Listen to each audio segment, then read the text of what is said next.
Bom dia, Marcelo, seja bem-vindo, professor ao ICL. Bom dia, Viviane, bom dia, William, bom dia, Rodrigo, bom dia, audiência do ICL. É uma satisfação muito grande participar aqui do ICL Notícias. Vamos começar, prazer é todo nosso em recebê-lo, vamos começar falando então dessa notícia que é uma bomba. Então sai finalmente o primeiro indiciamento de Jair Bolsonaro, do ex-presidente. Ele é indiciado pelos crimes de associação criminosa e inserção de dados falsos em sistema público, no caso que apura a falsificação dos certificados de vacinação da Covid. Mais uma vez a gente relembra que na prática significa que o processo segue agora para as mãos, que a Polícia Federal manda esse processo para as mãos do Ministério Público, que vai decidir, né, se apresenta denúncia à Justiça ou se arquiva essa apuração. Muito provavelmente vai apresentar a denúncia. Professor Marcelo, eu queria só relembrar rapidamente aqui o caso, para a gente te ouvir também. Então, vamos começar aqui, gente, falando o que aconteceu. Então, o CGU identificou inconsistência no certificado de vacinação de Bolsonaro. Tinha um registro, só para relembrar aqui o caso, de 19 de julho de 2021, naquela UBS Parque Peruche, em São Paulo. Primeiro registro que se tinha na carteira de vacinação de Jair Bolsonaro. Lembrando, né, que o tempo inteiro ele foi contra a vacinação. Em nenhum momento ele postou uma foto, ele afirmou que ele foi vacinado durante toda a crise da Covid. E aí o órgão analisou, gente, que essa informação não procedia, porque ele não estava em São Paulo no dia em que ele teria sido vacinado. Ele, inclusive, tinha ido a Brasília. Depois tinha outra inconsistência, é que o fato que o lote dessa vacina que estava na carteira de vacinação do ex-presidente mostra que era um lote que não estava disponível em Peruche, nesse local onde ele teria ido tomar essa vacina. Olha quanta maluquice. E aí também os funcionários da UBS de Peruche negam que tenham visto Jair Bolsonaro no dia da vacinação. A enfermeira que teria aplicado essa vacina também negou, dizendo que não aplicou a vacina. E aí depois a gente tem também os outros registros da imunização em Duque de Caxias, no Rio de Janeiro, revelando a ligação também com Mauro Cid, porque ele também falsificou as carteiras de vacinação da família dele, e aí descobriu-se também...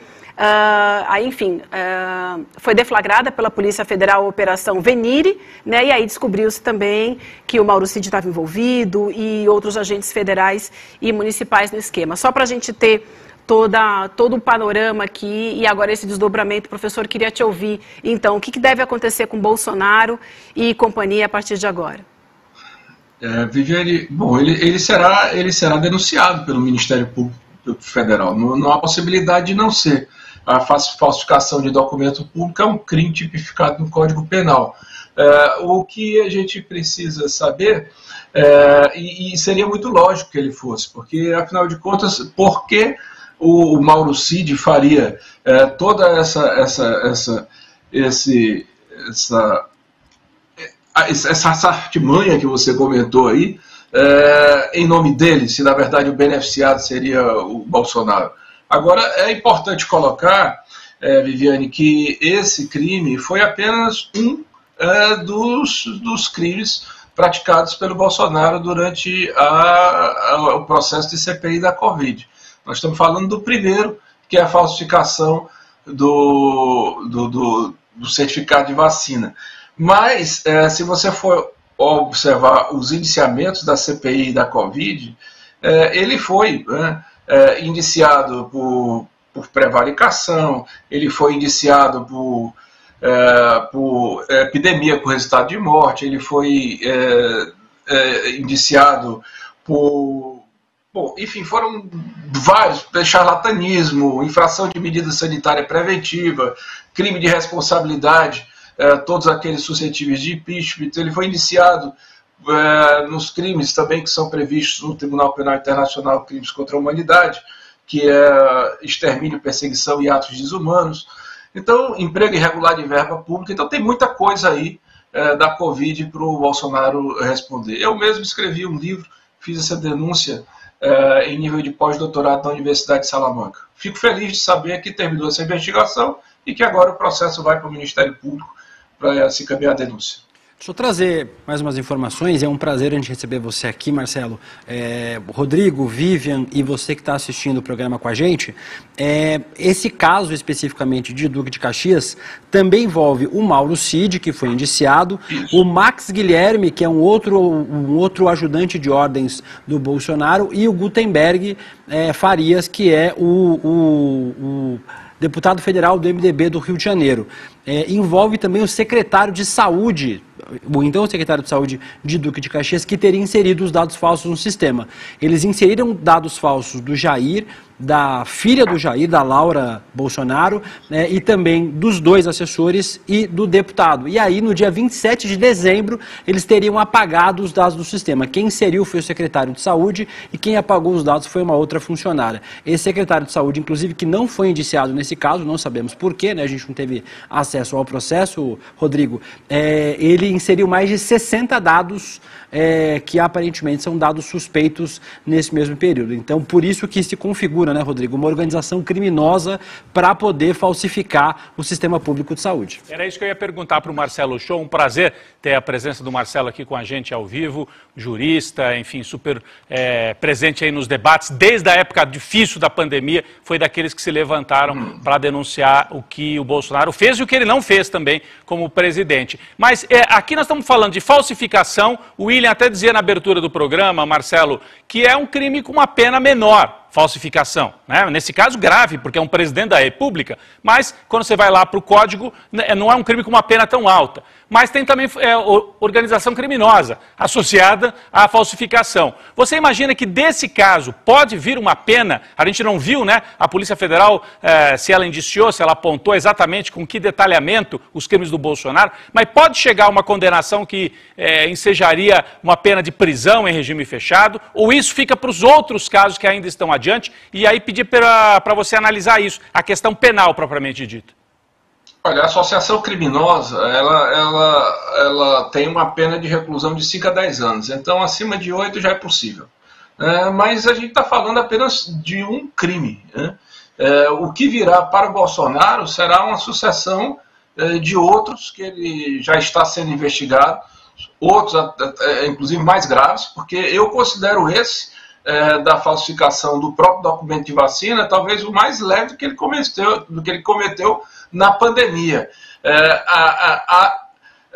exceto o da própria filha, porque aí, dependendo da interpretação do Ministério Público, ele como pai, ele também tem uma responsabilidade sobre a saúde de uma criança de uma forma diferente, e ele falsificou o documento da filha.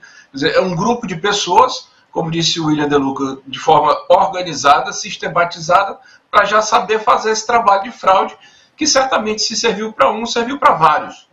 Aí depende da investigação. Eu também estou conhecendo a notícia no mesmo patamar de vocês. Mas eu não tenho a menor dúvida de que, sendo o crime mais leve, isso será agravado, porque é apenas o primeiro. Há muitos. E falando dos próximos, eu queria só então pedir aqui, a gente está falando do nosso público que chegou agora, Bolsonaro foi indiciado no caso da falsificação das cadernetas de vacina, mas é claro, a gente sabe, está aí na fila o caso da joia, está aí na fila o caso da BIM paralela e o caso mais grave, no meu entendimento, eu queria até ouvir o Marcelo Shoa sobre isso, que é o caso do golpe de Estado. Você imagina, Marcelo, que esses casos vão ser colocados ou vão ser concluídos pela Polícia Federal ainda este ano? O que se diz no meio jurídico? Qual é o tempo que você imagina processual daqui para frente? Eu não estou falando desse da vacina. Vamos falar do caso mais grave, que é o caso do golpe de Estado. Esse ano ainda conclui na polícia e segue para o Ministério Público. Quando que acontece o julgamento? Vamos lá, você citou um outro crime aí que eu acho que esse ano se resolve já a denúncia.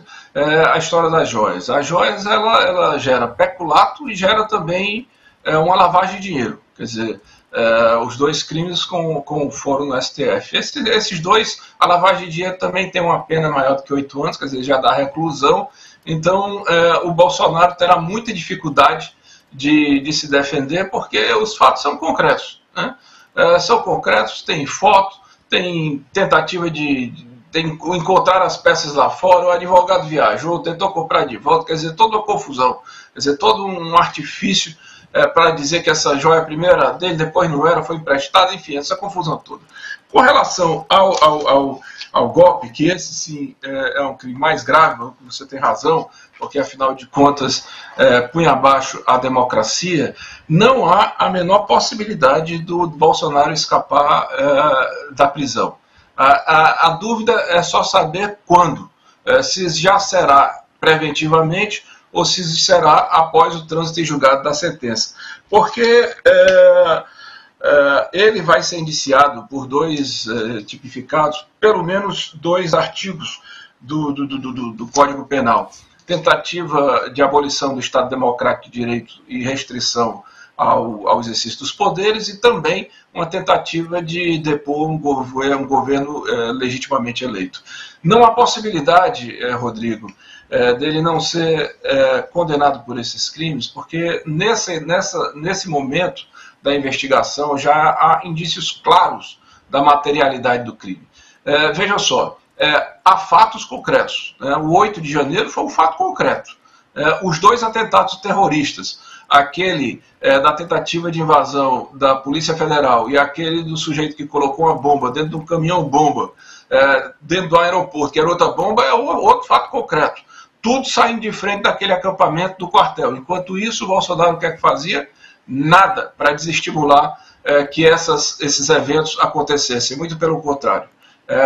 Acenava, não reconhecia a eleição, já tinha tentado anular o segundo turno, ficava com aquela ameaça dele mais sutil, mas ainda se ameaçando, tentando desacreditar o resultado eleitoral. O TSE e o Supremo Tribunal Federal ficava o tempo todo alimentando esse ódio. Mas não há só fatos concretos hoje. Hoje há documentos, porque existe uma minuta de golpe que foi encontrada no celular do Mauro Cid e que rodou por vários gabinetes, inclusive na mão do Bolsonaro, e os testemunhos, sobretudo do alto comando, dizem claramente que o Bolsonaro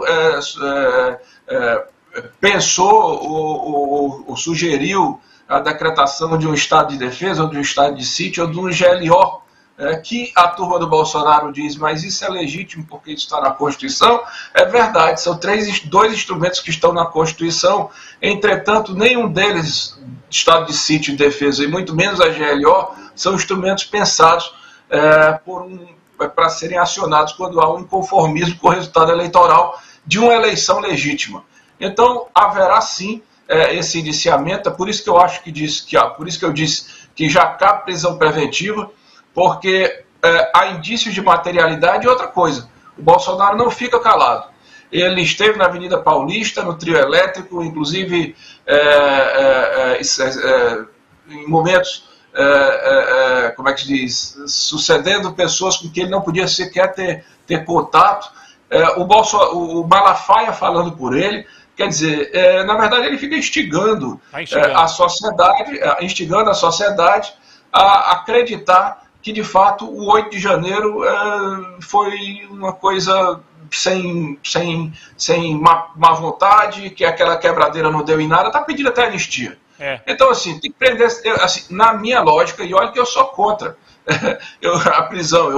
Eu acho que a prisão é a privação de liberdade é a pior pena que pode existir para um cidadão no Estado brasileiro. Mas no caso do Bolsonaro, não é porque ele não goste dele, é porque ele tem feito por merecer. Ele está pedindo isso. Ele não tem colaborado com a justiça em nenhum momento. Ontem mesmo eu ouvi ele dizendo: eu podia estar muito bem em outro país. Quer dizer, olha só o que é que o cara está... Bom, complicado, né, meu amigo? E fica o tempo todo acusando o TSE, acusando o STF. Ele não para com esse vitimismo. E é o que eu estou dizendo. O Malafaia é o porta-voz do Bolsonaro. E não só o Malafaia. Imagina essa estratégia nas igrejas, como é que não deve estar havendo. Está forte, William. Deixa eu te fazer mais uma pergunta, Marcelo. A gente tem um meme nas redes sociais dizendo: por isso aí vale a pena perder o réu primário. Parece que o caminho do Bolsonaro de perder o seu réu primário também está pavimentado, né, em vários processos diferentes. Isso afeta a elegibilidade do Bolsonaro em algum sentido, porque ele já está inelegível, né, segundo a decisão do TSE, mas isso também afeta as outras possibilidades dele de, quem sabe, recorrer e tentar ser candidato nas próximas eleições, Marcelo? Eu acho que, bom, sim, né? Eu acho que cada crime desse vai aumentando o tempo de inelegibilidade. Eu não parei bem para pensar nisso, mas é porque há uma sucessão de tempo aí, né? É um atrás do outro. O Bolsonaro é um sujeito, William, que a democracia não foi pensada para uma figura como ele. Então, ele cometeu crimes que era até difícil você apurar, punir, investigar, e todo dia ele agredia a imprensa, e todo dia ele agredia as pessoas, e todo dia ele fazia uma gracinha, e todo dia ele não usava máscara, e todo dia ele tentava, da pandemia, dificultar o trabalho de governadores e prefeitos, e todo dia ele tentava utilizar as instituições para proteger a própria família, porque ele não tinha nenhuma aresta, ele não tinha nenhum limite. Como ele diz, a democracia não foi pensada para ele. Bolsonaro é um camarada que assumiu, já tendo que começar o governo, tendo que explicar por que o executor da Marielle passou no condomínio dele naquela noite, o porteiro ligou para a casa dele, ele saiu ali e terminou com o golpe de Estado.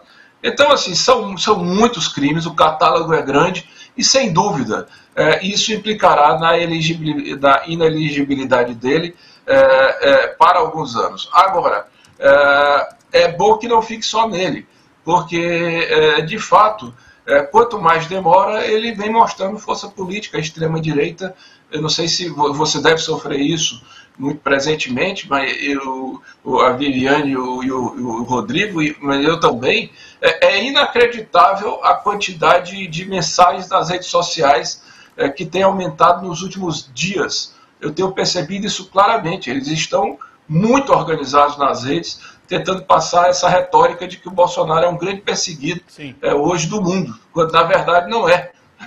Pelo contrário, é o grande delinquente do mundo. Marcelo, acho que a Vivian eu tenho atualização. Isso, eu tenho atualização do caso do indiciamento de Bolsonaro, porque eu ainda falei na abertura do programa, tem uma atualização que a Juliana Dalpiva havia trazido para a gente aqui no nosso chat interno, logo que a gente começou o programa, que a defesa de Bolsonaro ainda não havia se manifestado porque não tinha sido comunicado oficialmente. Mas, de certa forma, agora a gente tem aqui uma atualização que ela se pronunciou. Vou pedir para colocar aí para a gente, então. O Fábio Van Garten, ele fez esse tweet: vazamentos continuam aos montes, ou melhor, aos litros. É lamentável quando a autoridade usa a imprensa para comunicar ato formal, que logicamente deveria ter revestimento técnico e procedimental, ao invés de midiático e parcial. Ou seja, Rodrigo, William, professor Marcelo, estão se pronunciando, sim, pelas redes, né, obviamente. Ele está se pronunciando e está lamentando que não foi avisado antes do vazamento, algo que a gente via também ali nos episódios da Lava Jato. Mas eu diria que nesse caso do Bolsonaro, ele está sendo tratado numa condição muito, muito mais tranquila do que a Lava Jato, do que foi a atuação da Lava Jato. O Marcelo Shoa pode falar melhor sobre isso, né? Não houve vazamento de imagens internas na casa do Bolsonaro lá em Angra dos Reis, ele não foi escrachado, isso que eu quero dizer. A Lava Jato tentou escrachar o Lula, né? Fez aquilo que a polícia, no jargão, o pessoal fala, escrachou. Né? O Bolsonaro não, tem o processo e tudo. Agora, você acha que tem cabimento essa reclamação do Van Garten? O Van Garten que não é simplesmente um advogado, né, o Shoa? Ele é um quadro político do bolsonarismo e foi ministro da SECOM. Ele é que manejava a verba na SECOM no governo do Bolsonaro, está reclamando aí, porque o Bolsonaro ficou sabendo pela imprensa. Ele deveria ter sido comunicado antes? Como é que você avalia isso e a reação do bolsonarismo? O Van Garten, veja só, eu tenho a impressão que ele assumiu na sucessão daquele anterior que tinha feito aquele vídeo tipo Goebbels, ou então responsável por aquele programa de o Brasil não pode parar, alguma coisa assim. Então, Van Garten, com a ligação muito própria ao gabinete do ódio, né, ali do próprio Palácio de Divulgação de Fake News, ela não tem credibilidade nenhuma para responder sobre isso. Van Garten viajou naquela comitiva do Bolsonaro ao Trump, a imprensa americana até disse que ele era um possível transmissor da Covid ao Trump, porque ele abraçou o Trump, né? Pode pesquisar aí. E aí, enfim, é uma pena, viu, Rodrigo, a situação do Lava Jato, do Bolsonaro ser sequencial à história da Lava Jato. A Lava Jato não haveria Bolsonaro se não fosse Lava Jato, mas é uma pena porque as pessoas comparam e não tem modelo de comparação. Neste caso específico do Bolsonaro, o que está acontecendo? Está acontecendo que os inquéritos estão sendo investigados pela Polícia Federal com responsabilidade, com discrição, de forma sigilosa, respeitando os horários que precisam respeitar, sem a utilização da mídia. Isso está sendo passado para o Ministério Público e o Ministério Público está passando para a Justiça. O problema do inquérito no STF é que o relator é o próprio ministro do STF, mas isso não é um problema, é um fato concreto. O STF foi atacado, os ministros foram atacados, então o fórum competente é ali. Mas na Lava Jato, o que aconteceu foi uma condenação antecipada. A Lava Jato foi criada para prender o Lula. A Lava Jato foi criada para destruir o Partido dos Trabalhadores, para retirar conquistas civilizatórias, para quebrar empreiteiras, para dar desemprego, para enriquecimento ilícito de algumas pessoas que participavam daquele conluio entre policiais, Ministério Público e juízes, que envolvia desembargadores, que nem a Procuradoria-Geral da República toda sabia e que nem o Supremo Tribunal Federal da República sabia, porque envolvia até entidades estrangeiras, policiais. Quer dizer, é totalmente diferente, né? Hoje o ministro Zanin, ele dizia na época que era advogado uma coisa muito correta. Ele disse: o Lula não foi solto porque o juiz era suspeito. O Lula foi preso, né, porque o juiz era suspeito. Isso é boa frase. Boa. Exatamente, porque a Lava Jato foi uma fraude Sim. ao sistema judiciário. A Lava Jato foi alguém que tem a responsabilidade, a honra de usar uma toga para realizar justiça em nome de um Estado e simplesmente desonrar o papel nobre que desempenha, fraudando o sistema de justiça. Para mim, como jurista, foi muito difícil, naquele momento, defender que aquilo era um crime acontecendo, né? Porque as pessoas estavam completamente alienadas, porque, afinal de contas, a Lava Jato contou com o apoio da mídia inteira, corporativa. Se não fosse a mídia, também não teria havido a Lava Jato. Não tem nada a ver com o Bolsonaro. É outro caso, vamos. São quase 9 horas, lembrando para você que está chegando agora, Jair Bolsonaro foi indiciado pela primeira vez pela Polícia Federal no caso da falsificação das certidões de vacinação. Ele, Mauro Cid, o deputado Gutenberg Farias, do MDB do Rio de Janeiro. Queria trazer um outro tema, ainda falando sobre o Mauro Cid, para conversar com você, Marcelo. Um tema que o Igor Gadelha trouxe na coluna dele no Metrópolis, agora há pouco.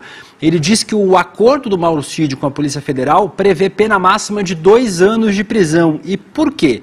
Porque, segundo o Código Penal Militar, a perda de posto e patente resulta da condenação à pena privativa de liberdade por tempo superior a 2 anos após o oficial ser julgado pela Justiça Militar. Ou seja, o acordo do Mauro Cid incluiria a pena de prisão fechada por menos de 2 anos para que ele não perdesse a sua patente militar. A gente precisa ver se o governo, se o Exército, que é comandado pelo presidente Lula, a gente precisa lembrar que o Exército não é uma força paralela, o presidente é quem comanda o Exército, vai topar participar desse acordo para não deixar o Mauro Cid perder o seu cargo no Exército, né, Marcelo? William, só um detalhezinho para complementar, Marcelo. Essa foi uma notícia que saiu agora, viu, Marcelo? Nós estamos sabendo, junto aqui com você também, desculpa, perdão. Bom, não, é porque tem um detalhe importante aqui. O Mauro Cid, na delação dele, teria assumido sozinho a falsificação das cadernetas de vacinação. Ele tentou assumir sozinho. Parece que a Polícia Federal não acreditou nele, Marcelo, porque não indiciou o Mauro Cid sozinho, não. Ele tentou chamar para ele, mas houve o indiciamento também do Bolsonaro e de outras pessoas aí nesse caso. Você acha possível que o Mauro Cid consiga esse benefício, aí pega uma pena baixa e com isso não é expulso do Exército? Desculpa, William, que era a pergunta original do William. Importante complemento. Olha, eu acho que... Eu não acho nada impossível no Brasil, Agora, é lógico que esse camarada continuar nos quadros do Exército Brasileiro é uma vergonha para o próprio Exército. Eu não entraria num acordo dessa maneira. Acho que ele está participando, está colaborando. Evidentemente que a lei prevê benefícios a quem colabora, mas a colaboração também não significa dizer que ele não cometeu o crime. Ele cometeu também. E o fato dele tentar assumir sozinho é uma demonstração de que ele também não colaborou tanto assim, né? As coisas foram sendo encontradas.